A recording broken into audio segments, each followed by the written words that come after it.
All right, warriors, welcome back. Before we get started, we're going to do a breathing exercise.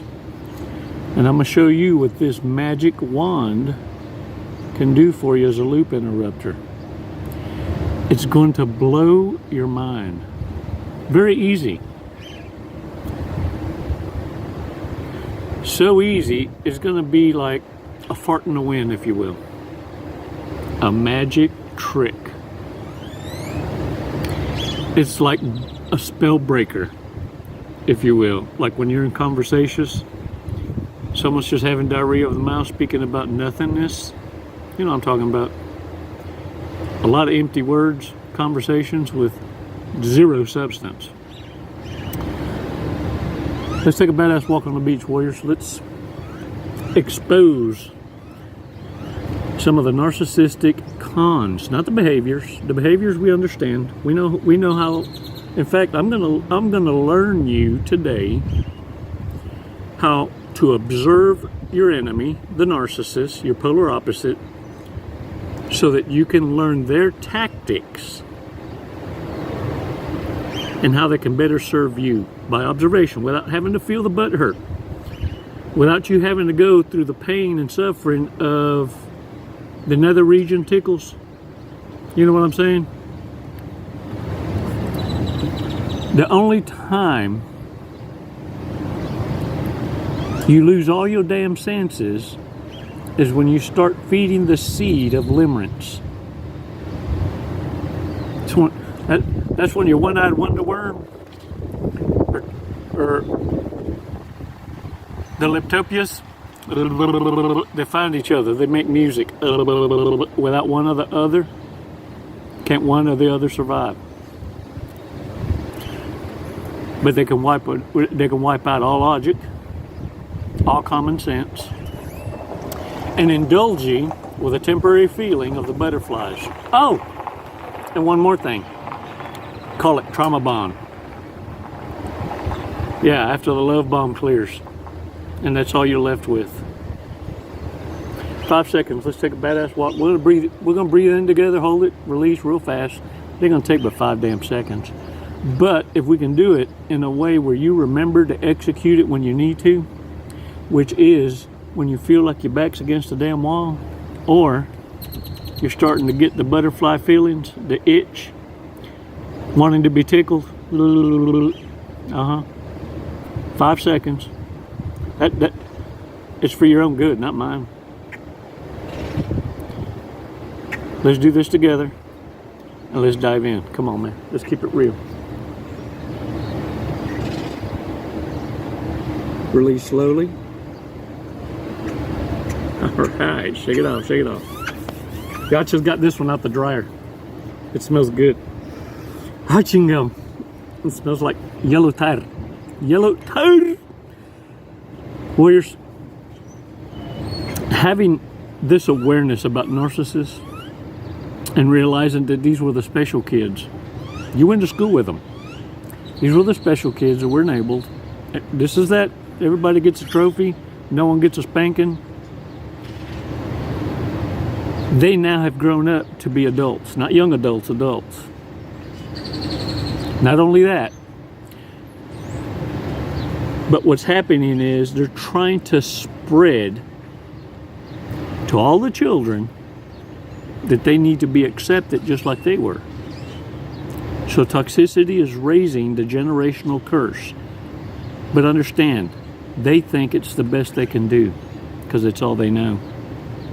Some have self-awareness now, and it's why they're seeking you out to raise their children and get you out of the dating market and from being able to invest in your best equal by entrapping you,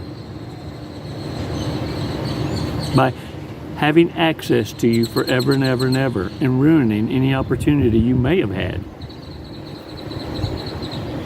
Parent entrapment.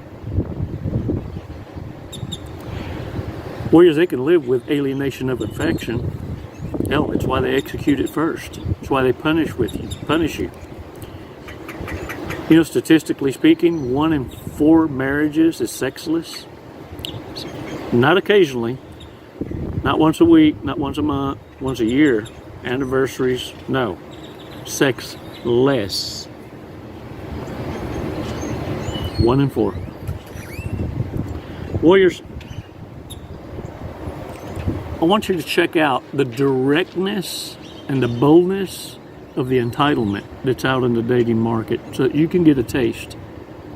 I'm going to recommend you go to the YouTube search engine, the search tab, the bar, and type in London's Way. London's, as in Londons, way. As in pinche way. Órale way. London's Way. Type that in and it's going to pull up a channel. Gold Digger. Some fall for it, some don't. But none were led. They were drawn. They went from runner to chaser. Immediately. How materialism and status. Warriors used to. That was the exception, not the rule. But now, it's the rule. That's the normalcy now. The entitlement. Go back, go look at it, check it out. Psst, go. So what I'm saying next is going to make sense to you. Go ahead. Look. If you're coming back now we can talk. Notice how hyper-vigilant narcissists are. How paranoid they are. The narcopaths. All the paths. Okay? They have a hyper sense of vigilance, but they suffer an anxiety and a panic for a reason. And I'll tell you why. Because they hurt people. They fucked a lot of people along the lines. That's why they can't keep any friends. But they're looking over their shoulder because they believe out there's somebody who ain't going to put up with their shit in a public way, is going to try and emasculate them, try and objectify them, reveal them for who they are. Because they know that that's what they would have done. In fact, that's exactly what they were trying to pull out of you and instigate in some of you and others. But you were supposed to cool off by now. Well, see, those of their own kind don't cool off. They don't forget. They hold a lot of resentment from every connection. So warriors, what I need you to observe is you're able to pay attention without being harmed. You're able to pay attention to how narcissists handle each other, to how they deflect direct questions with questions, how they're able to save their own asses from exposure, and it seems like they're always getting away with it. But you're missing out on the fact that they're always paranoid. They're always looking over their shoulder. Because look, after a while, it's just a matter of averages that you're going to run into a previous booty call, or during your side hustle, you may run into several church members or people from work. You know, I'm one of them pay for strange, the side hustles. After a while, the secret's out. And this is why they're always paranoid. On the down low, they're not worried about it. Just like they weren't worried about choosing against you. Now they're worried about you only because it didn't go as planned. And that's what the Hoover exactly equates to. So if you combine what you learned logically and now what you know as an empathetic gut feeling, when you combine those two, what you see and now what you feel, your gut, what you trust, oh my gosh, you hold all the cards. This is what narcissists pretend to have. Imposters.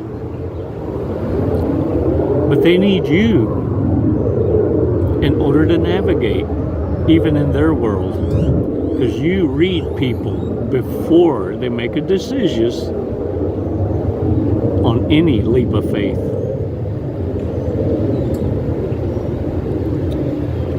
Warriors, close your eyes. Trust me. This is what it is to be in control of your mind, body, and spirit. The balanced warrior. The threat. Open your eyes. When a narcissist gets played, warriors, check this out. It hits them harder than it ever could hit you. You're going to fucking recover. You hear me?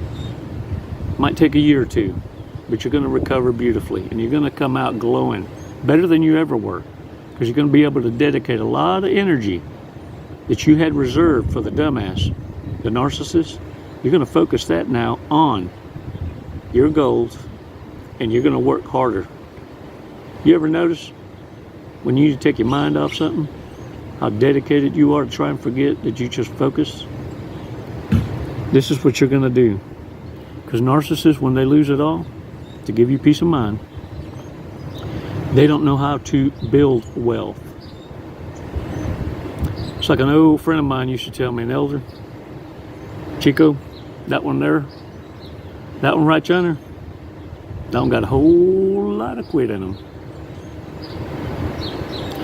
You see, warriors, they lack ambition. What they've mastered is the art of taking what they want, not earning. So when they lose it, and they lose it to another narcissist that was just better at the game, or had a game that they didn't know or ever confront and understand, and they get took.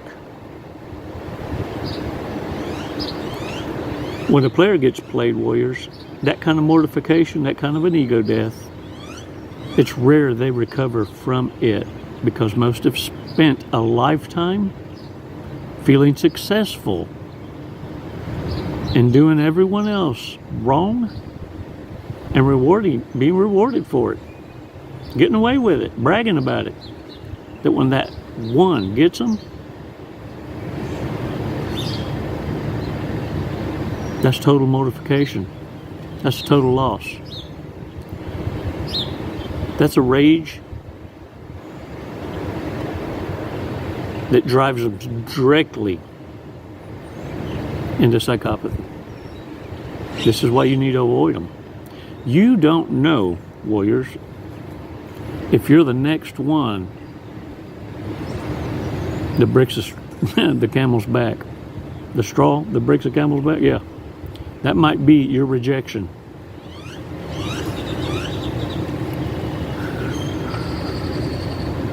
Warriors, sometimes the best way to execute an exit and not become a target is to create a loop interrupter that baffles the mind, throws a curve, or is amusing. If you notice,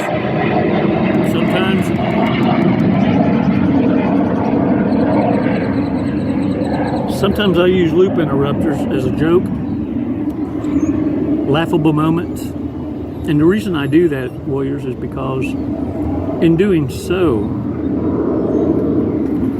instead of anyone holding you as a target for cutting them down, shutting them out, or telling them to shut up, or I'm not interested, you made them laugh. You're not a target, but you're not even a thought anymore. The art of war is to allow narcissists to believe they're still in control, they're winning when they're losing. This magic wand can break the ice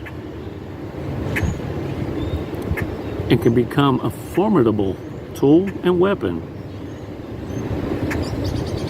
for your exit. You cock that bitch right up under that arm like so when no one's looking. And right before you execute this here wand, you need to cover it up like this and say something like, man, y'all, I'm not feeling so good all of a sudden. And blow as hard as you can, as long as you can.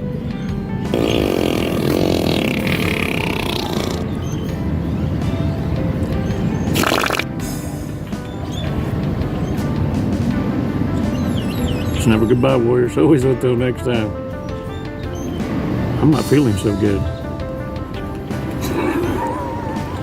Namaste.